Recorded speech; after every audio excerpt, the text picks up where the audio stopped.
the authorities and the people of the Philippines, and the distinguished members of the diplomatic corps. I'm most grateful for your invitation to visit the Philippines. My visit is above all pastoral. It comes and the Church in this country is preparing to celebrate the 5th centenary of the first proclamation of the Gospel of Jesus Christ on these shores. The Christian message has had an immense influence on Filipino culture. It is my hope that this important anniversary will point to its continuing fruitfulness and its potential to inspire a society worthy of the godliness, dignity, and aspirations of the Filipino people. In a particular way, this visit is meant to express my closeness to our brothers and sisters who endured and suffering, loss, and devastation caused by Typhoon Yolanda. Together with many people throughout the world, I have admired the heroic strength, faith, and resilience demonstrated by so many Filipinos in the face of the natural disaster and so many others. The churches, rooted not least in the hope and solidarity instilled by Christian faith, gave rise to an outpouring of goodness and generosity, especially on the part of so many of the young. In that moment of national crisis, countless people came to aid of their neighbors in need. At great sacrifice, they have on their time and resources, creating networks of mutual help and working for the common good. This example of solidarity in the work of rebuilding teaches us an important lesson. Like a family, every society draws of the deepest resources in order to face new challenges. Today, the Philippines, together with many other countries of Asia, face the challenge of building on solid foundations a modern society. A society respectful to authentic human values, protective of all God-given human dignity and rights, and ready to confront new and complex political and ethical questions. As many voices in your nation have pointed out, it is now more than ever necessary that political leaders be outstanding for the honesty, integrity, and commitment to the common good. In this way, they will help preserve the rich human and natural resources with which God has blessed this country.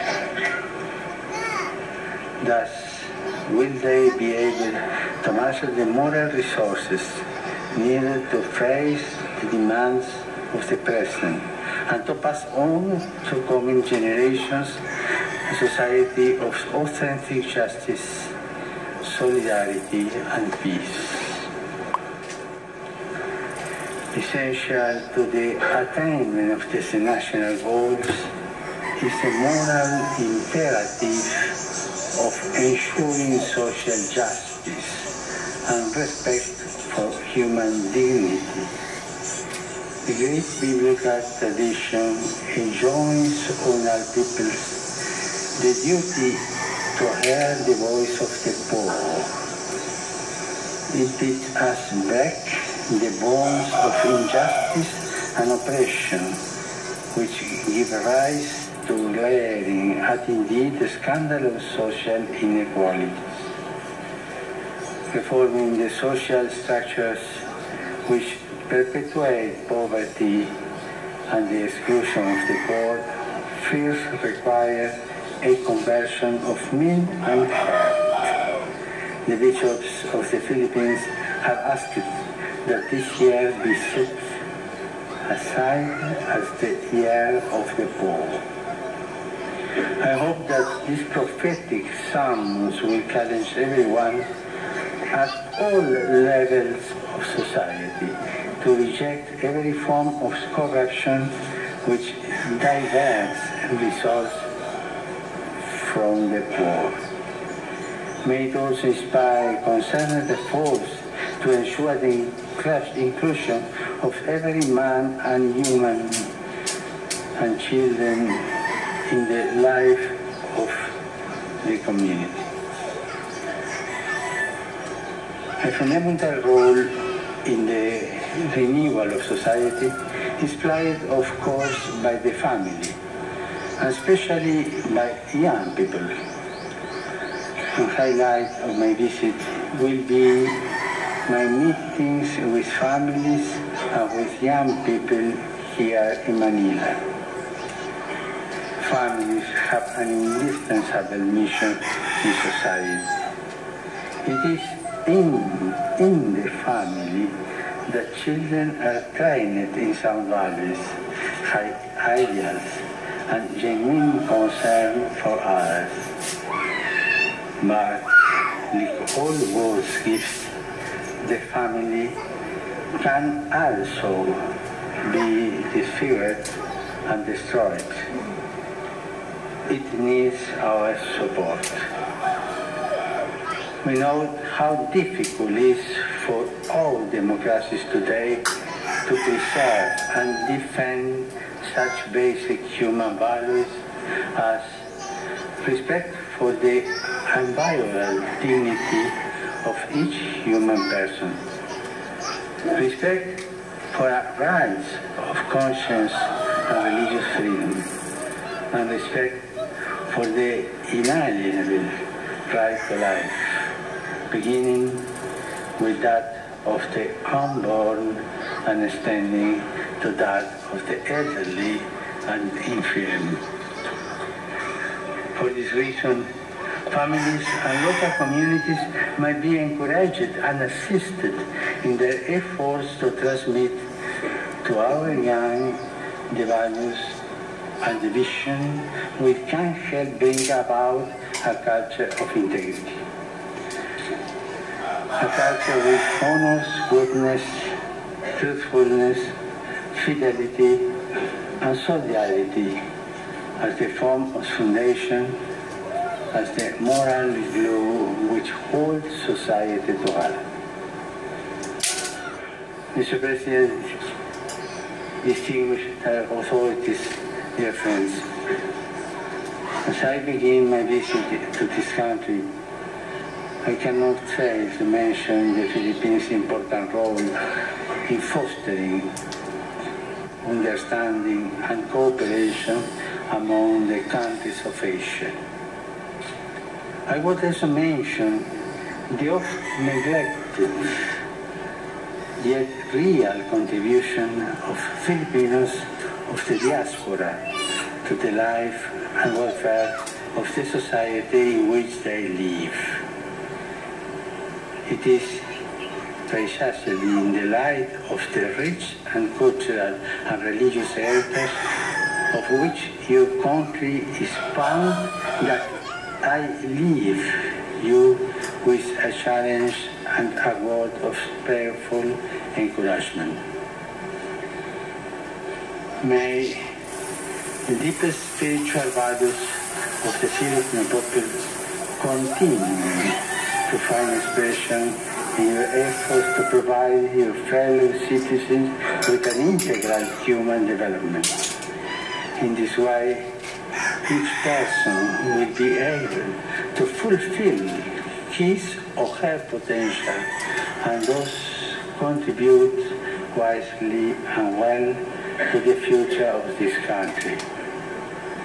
I am confident that the praiseworthy efforts to promote the dialogue and cooperation within the followers of different religions will prove fruitful in the pursuit of this known goal. In a particular way, I express my trust that the progress made in bringing peace to the south of the country will result in just solution in accord with the nation's founding principles and respectful of inalienable rights of all, including the indigenous people and religious minorities. Upon all of you, and upon all the men and women and children of the beloved nation, I cordially invoke God's abundance blessings. Thank you.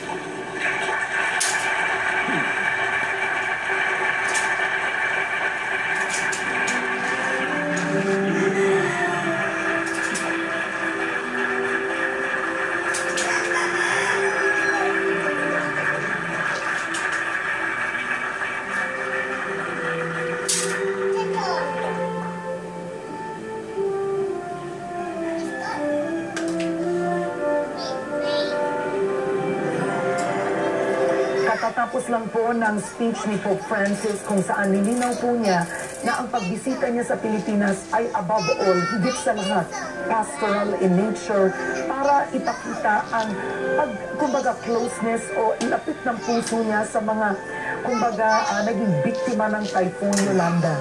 At binanggit na rin na Ate Karen na ano raw to sa 2021 kasi, centenary ng ating ng Kristyanismo. Diba? So yun yung isang dahilan rin kung bakit nandito siya, para ipagdiwang yun. At bukod po dyan, hiningi rin po ng Bishops of the Philippines na ang 2015 ay gawing Year of the Poor. May ilang mga focus po si